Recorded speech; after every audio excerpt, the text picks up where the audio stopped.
was surprised to see a decent article in the New York Times today how Venezuelan opposition leader María Corina Machado is exaggerating claims and using outright lies to justify U.S. intervention.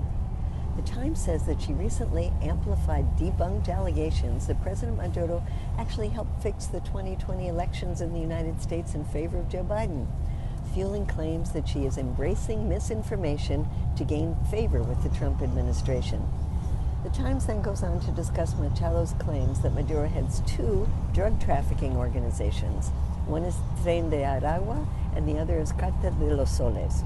Quote, but the administration's own intelligence agencies have rejected the idea that Mr. Maduro wields control of two groups and is weaponizing them against the United States. The article quotes opposition leader Enrique Capriles, who ran against Maduro in 2013, saying that while Tren de Aragua is a dangerous gang, the idea that it's controlled by Mr. Maduro amounts to science fiction. As for the other drug group, Cartel de los Soles, the New York Times says this is not a group, but a term used to describe military involvement in drug trafficking. And it dates back to 1993, well before Maduro became president in 2013.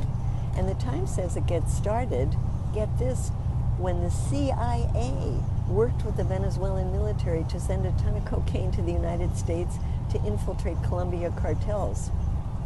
Wow. The article says that the DEA found that of the cocaine reaching the United States from South America, less than 10% flows through Venezuela, and that Mexico, not Venezuela, produces fentanyl, the primary driver of overdose deaths in the United States.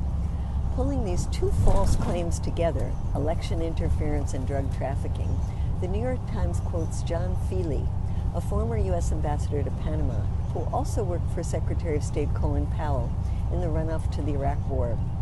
Feely said he is seeing the echoes of Iraq when the U.S. was dragged into a prolonged war based on false opposition claims that Saddam Hussein had weapons of mass destruction and operational ties to al-Qaeda. He said, "It's unbelievable how these guys are too stupid to read their own history and know that they're headed for the same thing." So let's stop another prolonged bloody war based on lies. Hands off Venezuela.